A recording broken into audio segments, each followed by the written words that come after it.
बिस्मिल्लाहिर्रहमानिर्रहीम। खातिन हज़रात, मैं हूँ अख्तर अब्बास और आप सबको मेरा सलाम पहुँचे। पिछले दिनों हमने एक मासूम से फल का तज़किरा किया, तो कुछ अहबाब ने आड़ू के बारे में पूछा कि आड़ू के बारे में भी बताइए। देखिए, इन दिनों ये जो मौसम है, ख़ास तौर पे इसमें तरह तरह के आड़ू अवेलेबल हैं। जो पंजाब में पैदा होते हैं वो छोटे साइज़ के हैं और आमतौर पे थोड़े खट्टे होते हैं। जो आड़ू स्वाद से आता है ये इतना शानदार होता है। इसमें तो कोई 28 तरह के नंबर हैं, 28 किस्में हैं, यानी हर हफ्ते जो चीज़ आ रही होती है उसके नंबर होते हैं बाकायदा।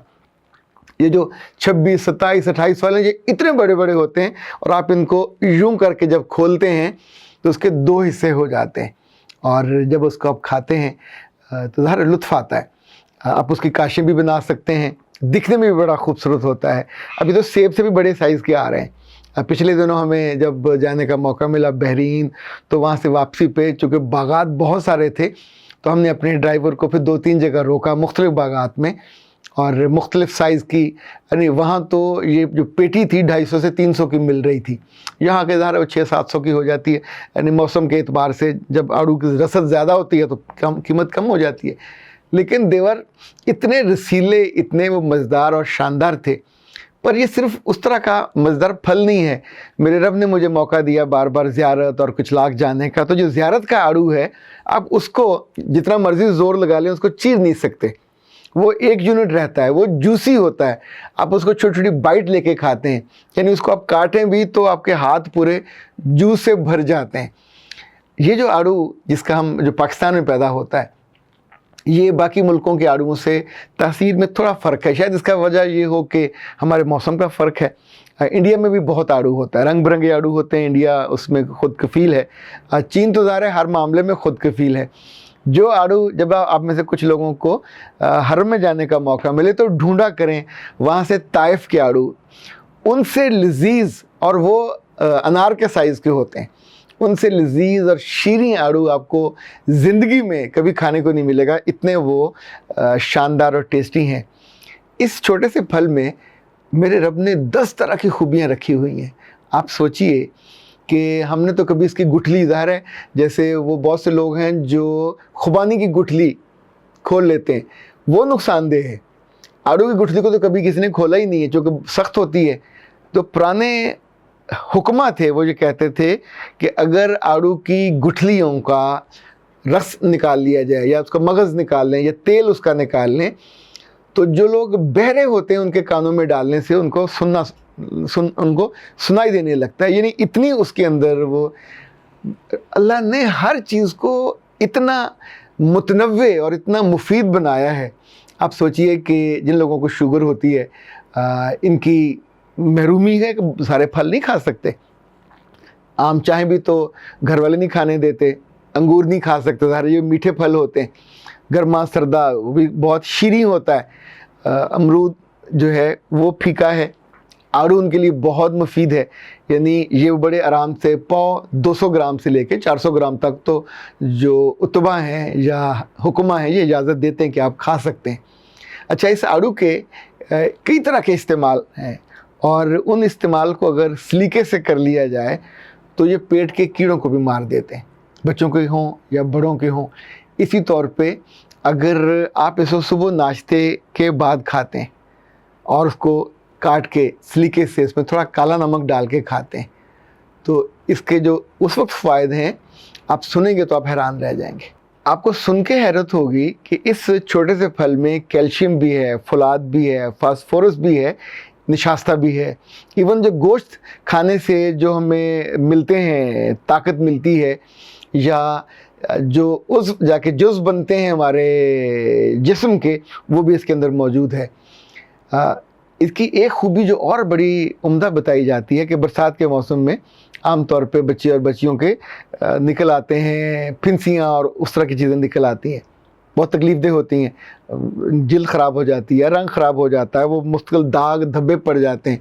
तो अगर आप आड़ू खाते हैं, आपके फ्रिज आड़ू से हमेशा भरा रहना चाहिए। कम से कम आपके घर में 1-2 किलो आड़ू ज़रूर रहने चाहिए। कभी सस्ते आड़ू के चक्कर में ना पड़े। सस्ते आड़ू आपको 100-125 में मिल जाएंगे। ये जो आजकल पिकअप्स में बिकते हैं, ये गला भी पकड़ते हैं, खाने का मज़ा भी नहीं आता, और आप अगर किसी को देते हैं, पेश करते हैं, तो वो उसके दांत और ज़ुबान वो भी कड़वे से हो जाते हैं। तो इनफैक्ट हमेशा आड़ू वो लें जो साइज़ में बड़ा हो। एक आध अगर आपको खोल के देखना पड़े तो उसको देख लीजिए। ऐसे जो बिल्कुल पतली जिल्द वाले हैं उनकी तासीर बिल्कुल मुख्तलिफ है, और वो जो स्वाद वाले हैं जिनके ऊपर हल्का हल्का सा बुर आया हुआ होता है, जब इसको धोते हैं तो आपके हाथों को फील होता है। जो दूसरे मैं कह रहा हूँ पतले वाले, ये सस्ते होते हैं, और बाज़ लोग उनको यानी धो धो के और समटाइम रंग के टब में से निकाल के लाल लाल भी कर लेते हैं, लेकिन दे आर नॉट ओरिजिनल।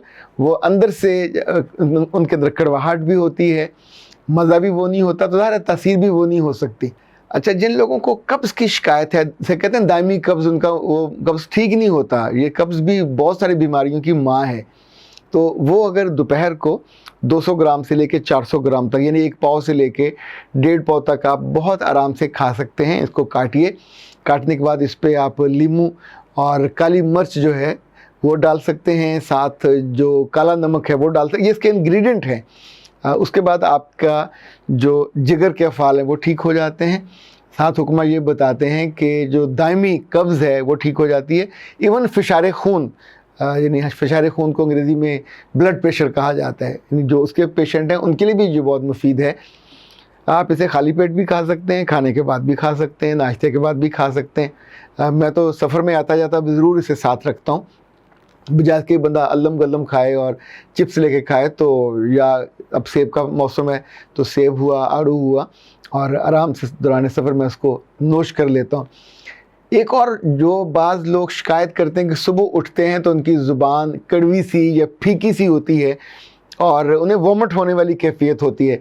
ये ख़वातीन के साथ भी होता है, मर्दों के साथ भी होता है। तो उनका भी अंदर तेज़ाबियत ज़्यादा होती है, या तेज़ाबियत जो ज़्यादा पैदा हो रही होती है, उसका भी ये है कि सुबह अपनी नमाज़ फ़जर के बाद कुछ और नहीं है तो आराम से उसको धोइए, काटिए, और इवन एक दाना भी आप खा लेंगे तो आपका वो जो ज़ुबान का और मुंह का बदमज़ा होना था और कड़वाहट थी वो ख़त्म हो जाएगी, और आपका एक अच्छा नॉर्मल और ख़ूबसूरत दिन आगाज़ हो जाएगा। एक बात और याद रखिएगा, ये माओं को ख़ास तौर पे, अब्बे इसका इस तौर पे ख्याल रखें कि घर में फल ख़त्म ना होने दें, और माएँ इस तरह ख्याल रखें कि हर हफ्ते 10 दिन के बाद उन्हें इन फलों को उठा के बाहर ना फेंकना पड़े, क्योंकि हर फल मुस्तकिल महीनों के लिए नहीं होता।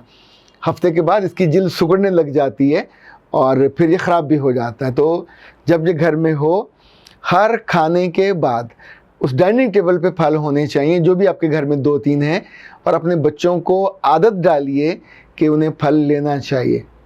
शुरू में चाहे वो आधा ले लें, अगर वो इस तरह नहीं कर पाते तो आप उसका बहुत अच्छे तरीके से फ्रूट चाट बना सकते हैं। अच्छा, फ्रूट चाट में 3-4 चीज़ें हैं अगर आप याद रखें, लाइक उसमें ये चाहिए, आड़ू चाहिए, उसमें अदरक भी चाहिए। लाइक अगर आप 200 ग्राम आड़ू का बनाते हैं तो उसके अंदर आपको 15 ग्राम चाहिए होगा अदरक, और तकरीबन 15-20 ग्राम ही आपको चाहिए होगा धनिया चाहिए होगा, और इसी तौर पे आपको पुदीना चाहिए होगा। तो ये make it a part of, और ये चम्मच के साथ इसको खिलाइए। इतना मुफीद होगा ये आपकी सेहत के लिए, और आपके बच्चों की नॉर्मल उनका जो डाइजेस्ट करने का सिस्टम है वो भी बहुत इन्हेंस होगा। ये जो खूबसूरत और खुश जायका फल है, अपनी ज़िंदगी का, अपने डाइनिंग टेबल का, अपने बावर्ची खाने का, अपने फ्रिज का इसको हिस्सा बनाइए। तो एक सबसे बड़ा फ़ायदा ये भी होता है कि जो ग़िज़ा की नाली है, कभी कभी उसके अंदर सोजिश आ जाती है, तो ये उसको भी बहुत हेल्प आउट करता है। और बल्कि कभी थोड़ा ख़ुद भी पढ़ लिया करें कि इसका सलाद कैसे बनता है। लाइक जिनको पतला होना होता है, ये उनके लिए बहुत अच्छी स्मूदी बनती है। स्मूदी में आप सस्ता आड़ू इस्तेमाल कर सकते हैं, वो चूँकि उसमें ज़्यादा चाहिए होता है। सुबह आप बनाइए, सारे घर के लिए बना लीजिए स्मूदी, उसमें पानी डालिए, आड़ू वो उसको कीजिए, और उसका बना के हल्का सा आप उसमें नमक भी डाल सकते हैं, काला नमक भी डाल सकते हैं, काली मिर्च भी डाल सकते हैं। तो ये स्मूदी आपके निज़ाम के पूरे निज़ाम के लिए हेल्प आउट करता है, बहुत उम्दा उसको बनाता है।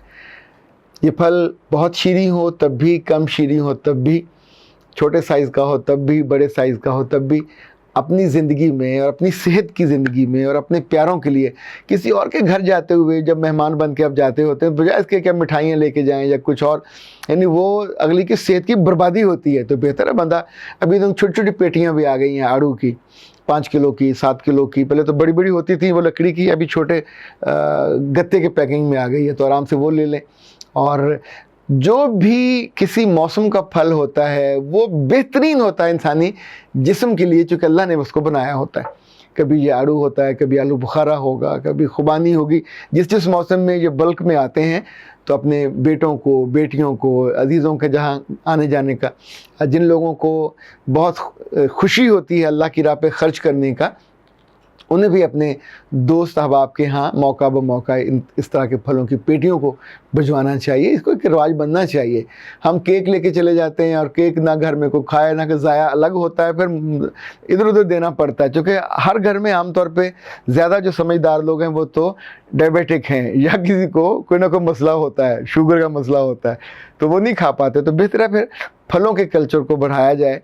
और फल खाते हुए जो सबसे बड़ा फ़ायदा होता है वो आपकी ज़ुबान को जो ही उसका जायका लगता है तो आपकी ज़ुबान हिलती है और अल्लाह का शुक्र अदा करती है। आप सोचिए कि अगर एक दाना आपको शुक्रगुज़ार बनाने की मंजिल पे ले जाए तो और बंदे को क्या चाहिए।